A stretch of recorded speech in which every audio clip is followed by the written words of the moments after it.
Hi, I'm Lars from Leader Insider, and in the next 40 minutes or so, I'm going to talk about the golden nuggets from Beyond Order from Jordan Peterson. And you're getting the greatest insight from this book without needing to read through the whole thing. Don't forget, at the end, I'm going to share a secret link where you're able to download the free PDF I'm going to share today. So every insight you can read there once again. And so stick around, it will be worth your time. I know there are many distractions, like your own mobile phone, wants constantly our attention, and most of the time, those distractions are hindering us from actually those multitasking things. It's not that great of a deal. So ideally, put your cell phones off and just keep listening with full focus. So I personally believe that one new insight, one new distinction can change my whole life for the better. But I actually need to hear this insight to remember it. So I don't want to be distracted by these things. And basically turn off your cell phones, throw them away ideally to don't have them in hand with. But if you're on your cell phone watching this, don't do this, please. So you're probably wondering why I'm qualified to talk about this topic. So it's very simple. First, this is how I digest books. I read through the book 4 times. On the first time, I mark every passage I find interesting, and the second, third, and fourth time, every passage gets an asterisk. So one more if it's still interesting to me. So those are the three asterisk things I'm going to share, the most interesting and crucial thing I got from this book. Second, there's an interesting study that I read, and it suggested that only 10% of people who buy such books actually go beyond the first chapter. And I don't want to know the numbers, how many actually finish those kind of books. So this is where I want to help most of the people, I would say. It's like the 80-20 principle as well. The most fundamental knowledge, the most interesting things in a book only take 20% of the effort. So reading through a whole book is most likely useless, I would say, because the most interesting things are here in the smallest amount of time, and this is what I'm sharing here. And last but not least, I personally believe that knowledge is only potential power. Knowledge is not power. That's really bullshit. True power is execution. If I'm having all the knowledge in the world and I'm just laying down in my bed and watching Netflix, and is would you consider me as powerful? But if I'm the greatest salesman alive and I'm going out there and creating a fortune for my whole family, for my company, this is a powerful person, isn't it? So execution is power, knowledge is potential power. And this is a crucial question I ask myself, hey, how can I read books and actually use the knowledge I read there? And the crucial understanding is, for me, repeat it over and over again because repetition is the mother of skill. I get to read those whole gems of books and repeat them over and over again, and yet actually starting a show to repeat it once again. So I don't just get to know it, but actually to act upon it. Let's get right started. people depend on constant communication with others to keep their minds organized.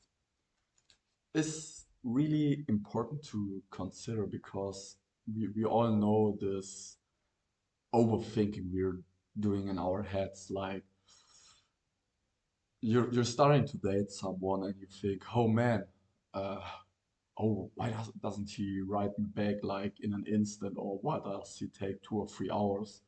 And the greatest the greatest example would be you're with your spouse and you you actually have an appointment for a date and your spouse is like 30 minutes late and you think to yourself, what are they doing?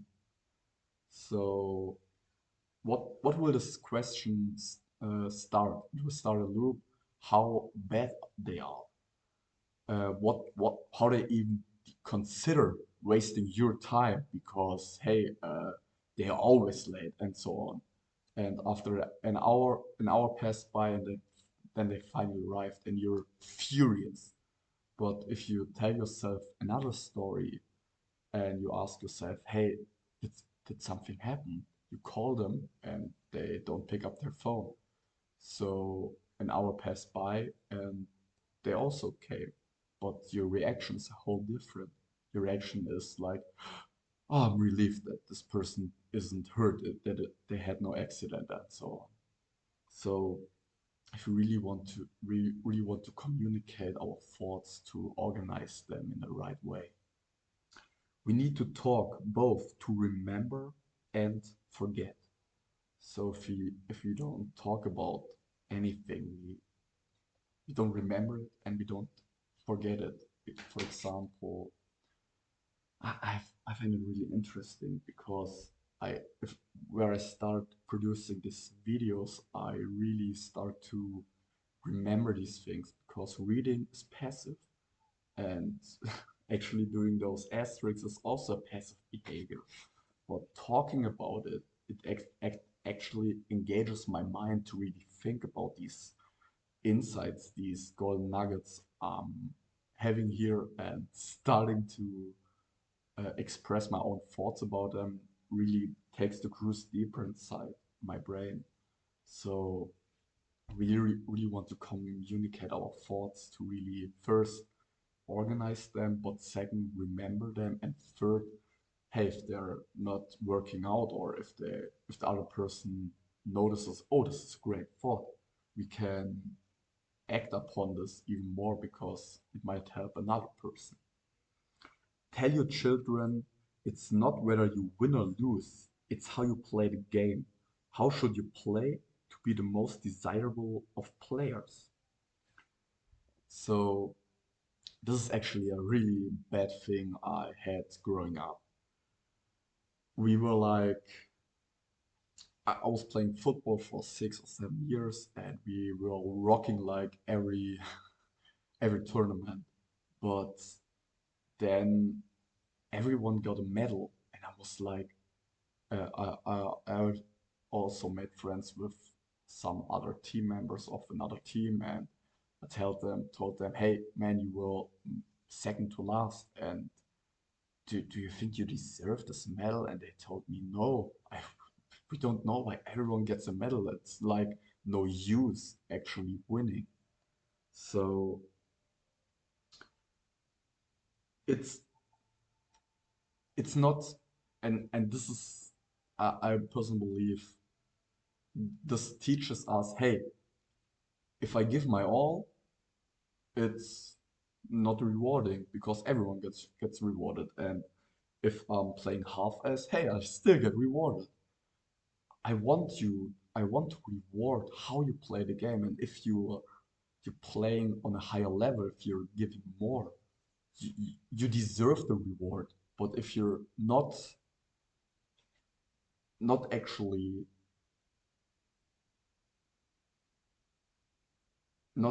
giving strength, giving your all, you get less reward. Yes, sometimes you cannot get rewarded for giving our all, but if you're constantly giving 100%, 101%, then the rewards will come. How you play, this teaches us to play on our highest level, to improve, to improve for the better. The purpose of the repeated game is not dominance, but continuing playing. So it's like John Peterson always tells with marbles, they want one third of the time the stronger one loses, not because they can't win, because they want to continue playing, so they give the weaker ones some accomplishment of plays so they can play again and again. No one wants to play with someone who wins all the time because, hey, they might think it's useless. Ambition is often purposefully misidentified with the desire of power, and damned with the faint praise and denigrated and punished. So if you're an ambitious person like I am, and you most probably are because you're watching this video about a book, about digesting, and about really actually following through on knowledge you're having, you're one of the most ambitious person out there because you're actually educating yourself instead of watching some random bullshit on YouTube.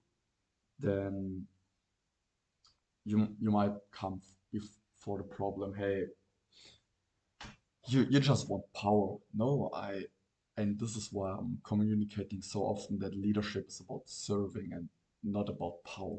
It's about it's like a king. A king is a servant for his people and not something who has the power. A real leader needs to consider that now, even especially nowadays, people don't have to follow you, but but they want to. This is what a leader needs to consider. A leader is a servant. It's not an ambitious person is not a person who seeks power. An ambitious person is really for me a person who seeks to serve. How do we establish a balance between reasonable conservatism and revitalizing creativity? So this is this is actually the an ethic concept I really find interesting. Die goldene Mitte, the golden middle. So there's always extremes, but most of the time the extremes didn't come up from nowhere. They came with a really great principles, but those, for example, those feminists that are raging all over the place right now are extremes, but what they say on the core is great, but we don't want to go beyond what's quantifiable. So we really want to find the golden mid. Stories provide us with broad template. They outline a pattern specific enough to be tremendous value if you can imitate it, but general enough to apply even to new situations. This is, I really think, one of the greatest insights of this book because this is something I read earlier that stories or metaphors are like the most crucial things to really learn something. So I myself did I had 3 years of education about, hey, what are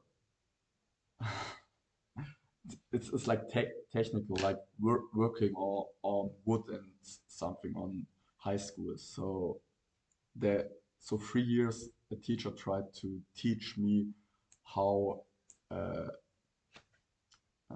what is it called right now? How a resistor works, and I really did not even get it once. But then I heard a metaphor, a story you might tell that really got me through. A resistor is like flowing water through a pipeline. and you have this little wheel that l- turns down a gate, so not so much water will come through the pipeline. And the resistor does the same thing, only with electricity. And I'm like, whoosh, now I understand it finally. So the stories are as old as we can communicate because we learn through them. Because stories have the power to take something we don't understand right now and link it up to something we once understood. So this is especially a really important part of learning, of reading, of feeding your mind.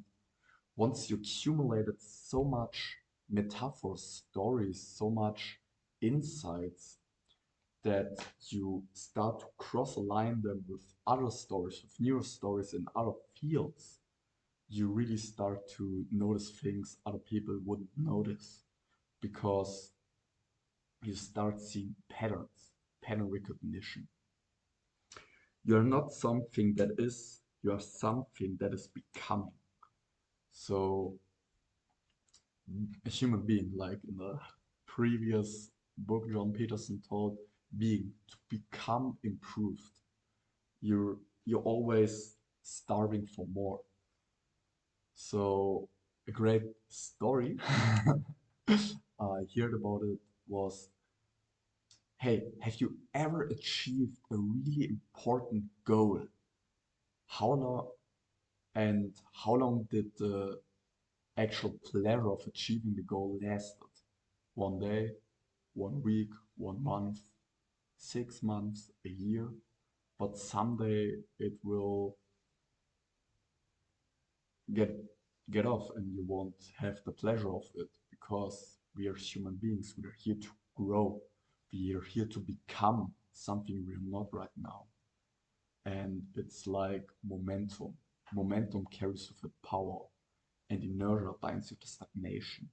So if we're growing, we are really this is where we find happiness in the becoming of things. You do not choose what interests you, it chooses you. So this is something I really thought about for really long, and it's like 2 months after I read this book right now, and I'm still constantly thinking about it because there's we need to think about it. There are so many things in this world. This world has so much complexity and variety, but only so few things that we are actually interested in. But other people are interested in so much other things than we are. How could this possibly be that there is so much variety? Not because we choose, but it chooses most likely us. So this this just opened my eyes for the possibility, hey, maybe where I am right now is the right thing because not I chose to be there, it chose me to be compelled by it. Who dares wins if he does not perish, and who wins also make himself irresistibly desirable and attractive, not least because of the development of character that that adventure inevitably produces. And this is what makes us forever more than rebels. It's really interesting. I really like the word interesting because I'm interested in so many and so much stuff. If I don't even start, if I don't dare, I I can't win. If I don't start playing the game, how can I possibly win? If I'm backing off the game, if I'm telling you, hey, I'm playing the game, but only half-ass, then I can't start winning with a person who goes all in. I might be smarter, I might be more talented, but if I'm only playing half-ass, if I don't even dare, I'm I might win, but on the long term I will lose. So I will be. I will also be persistent. So because if I'm daring right now, but in 3 days I'm not anymore daring, I'm changing my direction. It's 2 years ago. We founded a company, and it's the first company we ever founded, so we needed to learn pretty much. And one of the most crucial things we problems we came to is actually, hey, we're changing constantly directions. It's like going in this one direction, and it right now it really could start work out, but then let's change it because it's not exciting anymore. So there's excitement in new things, yes, but you can't possibly be successful if you're constantly changing your directions. It's like you start creating momentum in this one direction on this giant flywheel, and you just start pushing and pushing, and then it starts gaining momentum. And where it starts gaining momentum, you said, stop! Let's move it in another direction because it's boring in this. So you need to stop it, adjust it to the other direction, and start creating this momentum. So you don't have any momentum at all for like 3 months, and where it kicks in, you stop. People exchange information about how to act in many ways. They observe each other and imitate what they see. When they imitate, they use their bodies to represent the bodies of others. So, how do children learn? Through osmosis. So, basically, we learn by modeling our environment. And how to change your environment is pretty simple. Change the people you surround yourself with. People's expectations, people's life will end up through the expectations of their peer group. So if your peer group expects of you expectations of you are pretty low, you start end up having a low quality of life. And how to change your environment? Change yourself first, because like attracts like. First, if something happens every day, it is important, and lunch was happening every day. Mr. Peterson talks about the importance of day-to-day things, the importance of cleaning your teeth, having lunch with your spouse, of going to going to sleep, of exercising every day. So his example is, hey man, having if you're if you're on holiday, it's like 2 weeks a year, but those everyday interactions with your spouse on the dining table, those add up more than the 2 years you spent in a year. It's like 1 hour a day, 365 hours in a year. That's much more than what happens once in a while a year. So we really want to make this an important part of our day. When I become angry with someone, is it because of something they have done or my lack of control?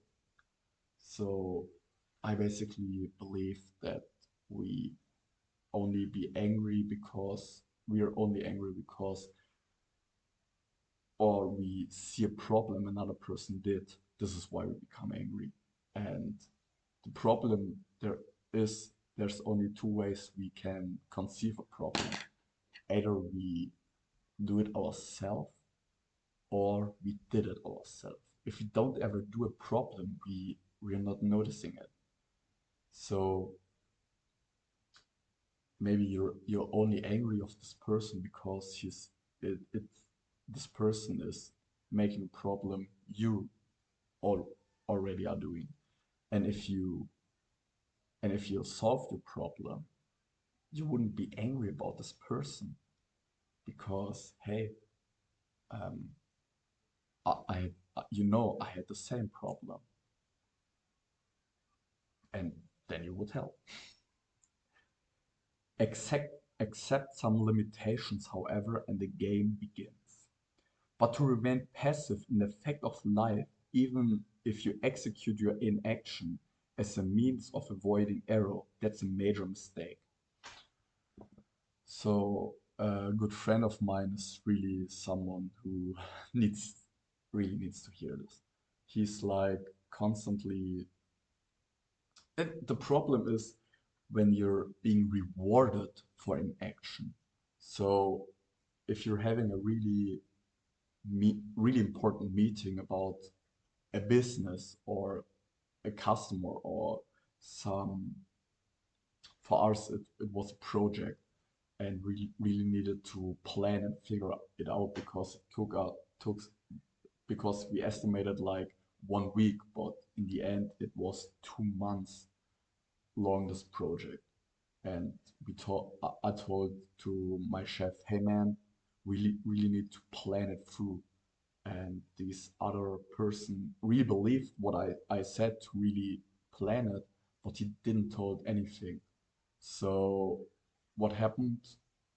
We didn't plan it through and cha- yeah, went through some errors because yeah, how can you possibly make a project without planning? So it's stupid, but this is a problem we had at this time. But he was passive. He didn't stand up on his thoughts, and he was just the guy who always pleases the chef and says, "Yeah, yeah, all right, all right."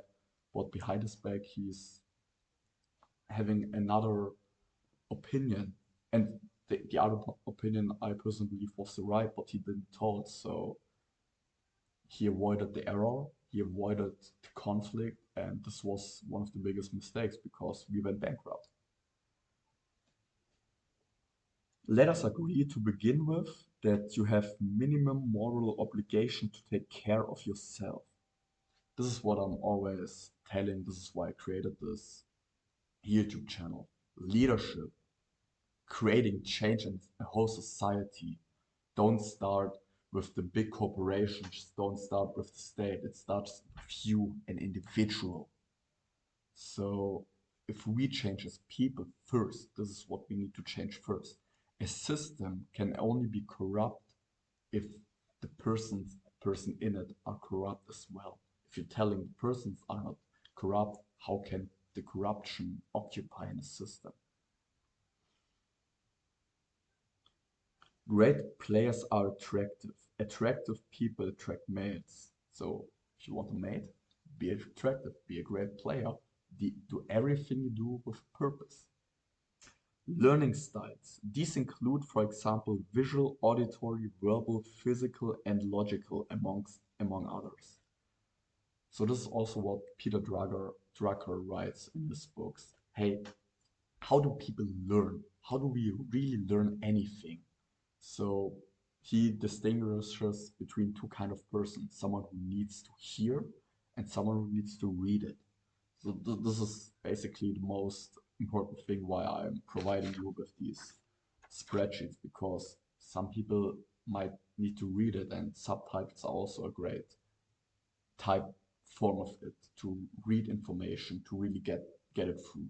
And other people like me, visual, so I really like looking at videos and hearing. So visual, hearing, and writing. So a combination of it is ideal for me. But this is a crucial question we need to consider. How do I learn? How can I possibly? And the problem is, most people know how they learn. But if you ask them, hey, do you act upon this knowledge? Most of them tell no. So act upon the knowledge, how you learn stuff, and then learn the right way you most preferably learn. Some dragons are everywhere and they are not easy to defeat. So this is actually children's story you I if I don't forget, I'll link it down in the descriptions where John Peterson uh, takes this children's story apart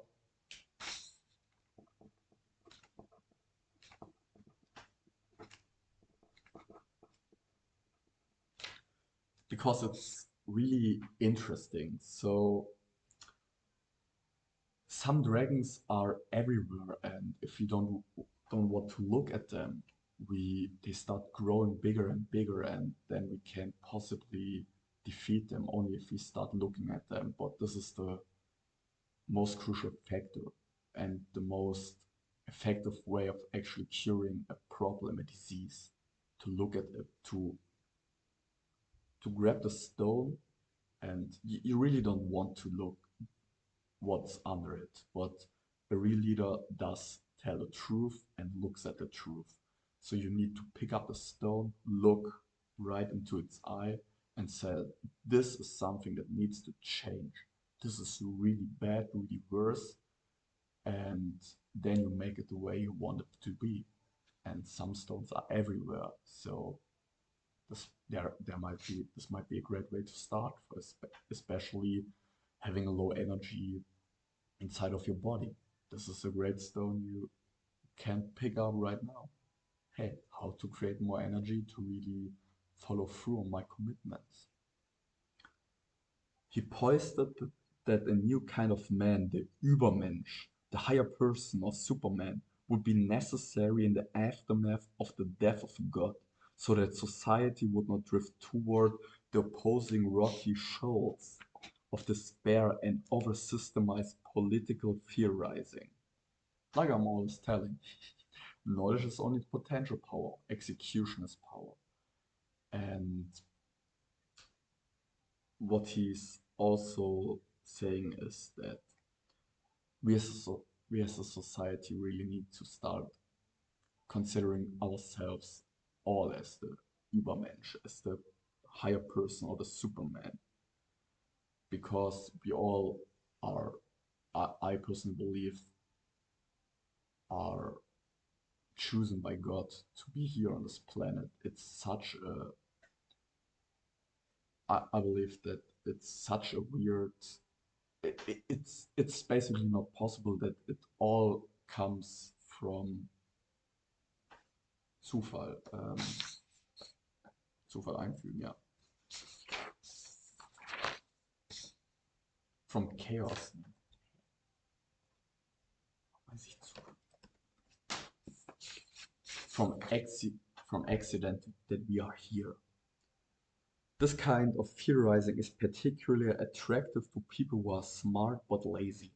So if you're smart and lazy, we really want to consider, hey, maybe I'm theorizing too much, maybe I have all this knowledge and now I really want to put it into action. Knowledge only is potential power, action is true power. Human beings are conscious during the day when it's light. So, hey, some people might say, oh, I'm really doing a great job working at night, and at night I'm so much more effective, but it's not natural. There's a basic fundamental question you might ask yourself if you want to consider still being a night person. If you're on a lonely island, you're stranded, completely alone, when would you go to bed? And when would you got back up? Maybe we should set our sleep schedule this way. Those who do not choose a direction are lost. It is far better to become something than to remain anything but become nothing. Greatest thing we all need to consider. If we do not choose, if we do not decide upon the direction, we still remain everything but become nothing. We have so much potential, but don't use our potential. Hey, I could decide I could become a model, or I could become a full-time YouTuber or a full-time developer, but I decided another on another thing. I become an entrepreneur. And because I decided, I actually decided. If I did not decide, I would still there be figuring out, hey, what to do. No, you decide. Decisions, those shape our destiny. But you really need to decide what you want to do, and act upon it. Man shall not live by bread alone. We live by beauty. We live by literature. We live by art. We cannot live without some connection to the divine and beauty, because its absence, life is too short, too dismal, and too tragic. This is actually a problem I'm having right now because I think, hey, I don't need all. I thought, hey, I don't need all the stuff. I'm a spiritual person and so on and so on. But why? Why should I only live by bread alone? Because the world is such a beautiful place, and to really articulate and to really conceive its beauty, I want all these things. And then I started to become more and grow more, to really have all this beauty in my life, all this literature, all this art. The nail that sticks up above the rest is the first to get hit by the hammer. So if you're sticking out, if you're outstanding, and all the people around you notice this, this is when really the negativity comes first to you. If you're leading a team, you're the nail that sticks out because you're the leader, and you need to build the personal strength to conceive, hey, I'm the one who has to face up front. So you don't want. This is a problem most people have when they start being a leader, and I think I have the grace that I actually got to notice before I started to go broad. Most people want to go broad, want to go wide before they've gone deep. So you want to first lead yourself in a contextual way so that the context doesn't make any difference and you can still be certain in an uncertain environment. And then you can move one up to the ladder and serve one other person. Then once you mastered serving one other person to be at their best in any environment, you move up to a group of people. And once you've done this, you move up to create a culture. Most people want to create a culture and didn't and can't even change their mental emotional state at the moment from sad to happy. And have you ever had a boss who's like, oh, today I can't talk to him because he's fucked up. He's really angry with the day. But how often does this come? And do you really want to wait until your chef has a great mood to actually tell them bad news, only to see his mood changes rapidly, and then you get and then you won't even give him the bad news anymore. And what happens then? Because the stone he needs to pick up, he he doesn't even notice, hey, that there is a stone. You don't know what you don't know, and you can fix it. And if you can fix yourself first, other people won't come to you, won't won't be led by you. God is granter of casual wishes. It is a matter first of truly asking. This means being willing to let go of anything and everything that is not keeping with the desire. This is what I mean. This is what I really mean if I'm telling you, hey, we need to fail massively. Because if I fail massively, I let go of anything that does not work out to the outcome I want to achieve. And then I let go of it. And I stick to the things that really work. And then I do more of it. If it works, do more of it. If it still works, do more of it. And then you come into the positive feedback loop. But you need to fail massively in order to find the things that really work for you. Here's the rule. Do not ever punish your partner for doing something you want them to continue doing. Let's repeat it. Do not ever punish your partner for doing something you want them to continue doing. Second, for the liar that genuinely believes that he is going to get away with it, carries within the belief that he's smarter than everyone else. I could present present you a whole story about it, but y- most of the time out there, there's a person that's smarter than you. And if you're a liar, if you're chronically lying, this is a habit. You can start not doing it. If we stop a habit, it's rendering useless. So the habit of lying can be rendered useless. So people you might love people despite the limitation, but you also love them because of the limitations. This is a thing women notices and we men don't. Actually sharing your problems will make you more likable.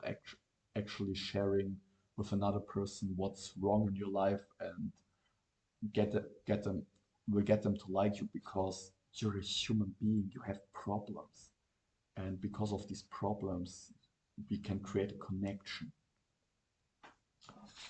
So I told you that once I'm finished, I'm going to present you a special offer to really implement the golden nuggets. What's neat is for you, what needs this for you is you're getting a free PDF of today's episode. Just go on the website flowfulfunnel.com/golden nugget show to download this week's free PDF. And